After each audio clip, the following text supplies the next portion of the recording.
I can't. Oh, I'm so excited to make this video. Oh, it's so fun. I love it. I love Pencil of Scorn videos, and this is hilarious. Welcome to Comic Artist Pro Secrets. It's me, your friend Ethan Van Sciver. I'm a 30-year grizzled veteran of the comic book industry, mainstream comic book industry, and still working, doing my own indie comics, Cyberfrog, All Caps Comics, Comicsgate. And this is so much fun. I love watching the mainstream comic book industry flounder and try to find its footing after the 2012 to 2020 SJW incursion of the mainstream comic book industry. It is kind of fun. A lot of terrible characters were created, and I'm not sure they know how to find their footing after investing so much in these garbage characters, but this is hilarious. Yesterday I released a video in which I spread it out to a wide audience that in Spider-Man number 26, which comes out not today, I thought it was going to come out today. It doesn't. It comes out next week. You know, we were 8 days ahead of the curve here, and this was something that, you know, a few of the websites knew, but they were trying to keep it secret. We just, you know, we spoiled the whole thing. Bleeding Cool did a whole article about it. Whenever I reveal something, like when I revealed Jonathan Kent was going to be gay, Bleeding Cool had to immediately hop on it after that and pretend that they're the ones that released it. They all pretend I don't exist. It's hilarious. But no. Now this is out in the public. People are talking about it. People are upset. And we're starting to get some of the imagery for this great big event. And this makes it look as though, like, Marvel Comics might believe that the death of Kamala Khan is going to be as big an event as, say, like the death of Superman, or, I don't know, Nightfall when Bane broke Batman's back over his knee. And all of those kind of sad, self-destructive, but majorly selling and kind of memorable events of the late 80s, early 90s.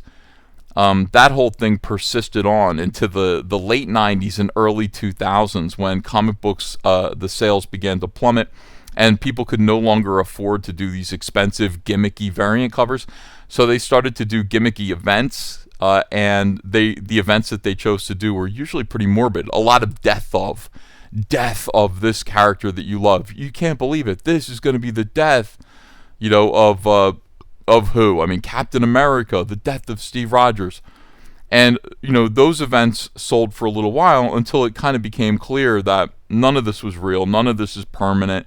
These characters die, quote unquote, and then they just come right back to life again a few weeks later. It's all nonsense. This is nonsense too. But boy, this is funny. This is like a return to those days. This cover is hilarious. And again, I could not believe that it was real. I had to double check. It isn't very good. I mean, the main reason why I doubted it on first inspection was because it just isn't really very good. I mean, it's really kind of muddy. It's very strange. Spider-Man's shape here is weird. All of these characters behind him are standing on different planes of existence here. I mean, I guess maybe the ground is bumpy. And then you've got Kamala Khan, I guess the ghost of Kamala Khan, just sitting there looking this way. Oh my goodness, this is the worst thing that's ever happened to any of these characters who are appearing alone and without any of their friends. And you've got Spider-Man, who seems to be bearing the brunt of this. Now, this is so stupid. This cover, besides the fact that it isn't a very good piece of artwork, I'm sorry for whoever did it. I'm sure you did it really, really quickly and under duress. Who really wants to be a part of this? But why would Spider-Man... Let me just ask a question here of Marvel Comics. Look at Spider-Man having a nervous breakdown here. Why would Spider-Man be grieving like this over a character he barely knows? I mean, you know, listen, this is not Mary Jane. This is not Gwen Stacy. Look, it's worse than Gwen Stacy. Oh my God. This is not Aunt May. This is not Uncle Ben. Hell, this isn't even Flash Thompson. Like, this is... Kamala Khan is, if anything, an acquaintance. At most, she's an acquaintance of Spider-Man's. They're not particularly great friends. They might be kind of pals in a way, but she's a newbie character. She doesn't have a long history with Spider-Man. And yet, here's Spider-Man on the cover of this book, front and center. Like, dare I say it, he's acting like he was sexually intimate with Kamala Khan. Hopefully she's of age. I have no idea. But I mean, this is like, oh my God, my girlfriend, a girl that I was intimate with is. That's what this is. Like, this is not a normal reaction for somebody who was only casually acquainted with the with the person who was passed on, the late Kamala Khan. At best, Spider-Man should kind of just be like, wow, that's terrible. It sucks that she kicked the bucket. Anyway, another day, another dollar. Let's go. Let's get back to web slinging. But look at him. He's having a nervous breakdown. Because, and I'll tell you why. Because Marvel has not done their job. Marvel has not effectively created a convincing character, a beloved character, a legacy around this character that they were pushing. Kamala Khan exists to represent little Muslim girls. She represents the Muslim community. That's all she is. She's a representative character. She is a token. Okay, that's why she was created. That's why she exists. And basically, once you do that, your job is pretty much done. I would say if you were going to do a book about the death of Kamala Khan, which could be good. I mean, if you actually spent the last 10 years of her existence establishing, developing this character, making people care about Kamala Khan, making her not a criminal, not an annoying, obnoxious, whiny fascist, which is kind of what she is. I remember your boy Zach's early reviews of Ms. Marvel, and she is not a good person. She is in no way heroic, but that's because today's generation of creative people, really, they don't know what a superhero is. They have no idea. They see superheroics as just exercising raw power. Who's the most powerful? And they think that makes a character better, more appealing when they have more power. It's never like that. We would be more involved in Kamala Khan, and this cover would be more engaging if Kamala Khan had a mother, father, brother, sibling of some kind, a partner in superheroics. I mean, obviously, you would think it would be this person here, this individual, Brie Larson, should be front and center here, weeping her eyes out, but she's not. Why? Why is she not? That's a confession in and of itself. I'll get to that in a minute. No. We don't have anybody who actually truly cares about Kamala Khan, who would be weeping and crying and, et cetera, on the front cover of a book called Fallen Friend, The Death of Ms. Marvel. We don't have anyone. Marvel has been unable to tug at our heartstrings over the loss of this character with a character that is actually relevant to Ms. Marvel. Isn't that interesting? Now, let's just flip that around and just imagine that it were Spider-Man. This is Spider-Man who's up here, and Spider-Man is dead. Who would this be right down here? Well, it would be Aunt May, right? It wouldn't have to be a superhero. It would be Aunt May, Mary Jane comforting her. For goodness sakes, J. Jonah Jameson would be back here, maybe wiping a tear away, begrudgingly.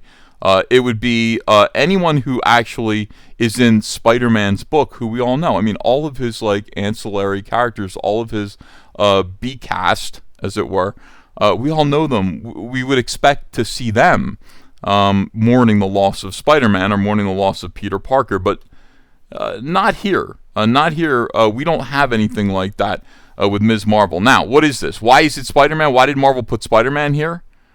They put Spider-Man here because Marvel is using Spider-Man's clout to tell you, the reader, how you're supposed to feel about this utterly worthless character's temporary, and it is temporary, passing. Spider-Man is saying, this is really important, guys. You should be really sad about this like I am.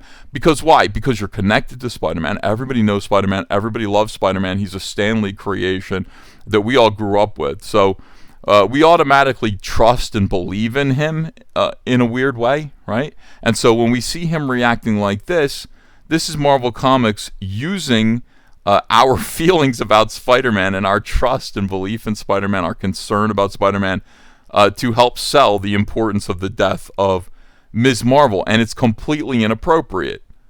Again, this should be Kamala's mother, brother, best friend, boyfriend, partner. But Marvel didn't develop Kamala. They didn't develop her, let alone her own cast of characters, well enough to feature them on a cover like this in a way that would make sense. Why? She was always a fake, poorly conceived token representation character hitching a ride with Marvel Comics characters that we do know and we do care about. And here they are, scattered about, independent of each other. Hey, where's Sue? Where's Reed? Where's the Human Torch? For some reason, the Thing is here without his friends, hanging out with Captain America. That's fascinating. Iron Man, where are the rest of the Avengers? Where's She-Hulk? Was this too much to draw? Too many characters to draw? Wolverine hanging out with Captain Marvel and Iron Man, and all that's unusual. That's kind of weird. Where are the rest of the X-Men? Where's Professor X? Where's Jean Grey? Where's Scott Summers?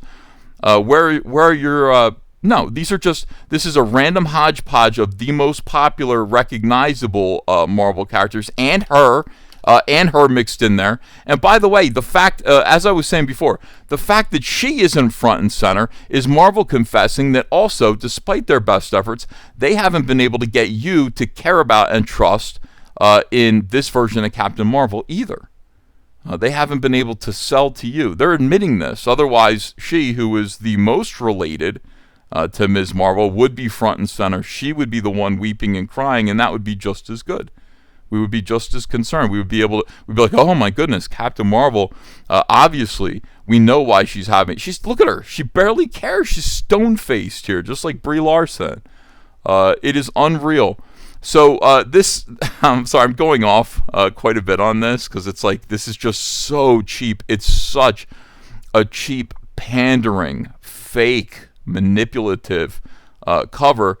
And I don't know, it makes me kind of like laugh, but it also makes me a little queasy. It's just, everything is just so weak. Like, if you have a character like this, and this character is important to you, and you're telling people that this character represents them in some way, if they happen to be brown and Muslim and female and a teenager, or however old she is now, why not invest a little bit of time in this character's whole background? Why not give this character relatable characters that experience life with her, that add 3 dimensions to her? See, every single one of these characters, except for her, all have background characters that we all know. If it was the death of Ben Grimm, we would see all of Ben Grimm's family and friends, and we know them. The Yancey Street gang would be there, all crying and weeping for Ben Grimm.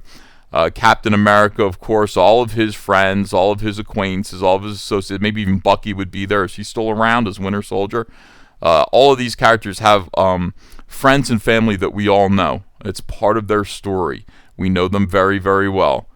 This one doesn't, and that's why this is stupid. That's why this doesn't mean anything at all. And of course, people are expecting her to come back. She'll come back as a mutant for some reason. I'm not sure why that is supposed to happen. But of course, she's going to triumphantly come back. Marvel has definitely invested in this character, this death, this maybe to get a little bit of sympathy points. Imagine an SJW actually preying on sympathy and victimization in order to, interesting, very interesting, in order to gain some popularity. But this is a clout grab, obviously. Spider-Man would not care.